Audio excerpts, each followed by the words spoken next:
Di baling nahihirapan ka kakatrabaho. Ang mahalaga, marangal ang pinanggalingan na kinikita mo. Tandaan, sa bawat pawis, puyat, pagtitiis at sakripisyo, diyan mo ma-enjoy ang bawat pisong pinagpaguran mo. Loneliness has always been a friend of mine. I'm leaving my life in your hands.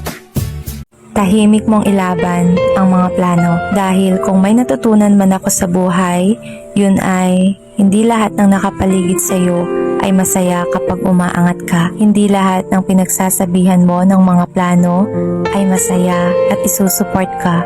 This is a hard pill to swallow, but believe me, there are people who want you to feel. People who make friends and relationship as a competition. Kaya sana this time, tahimik mong ipanalangin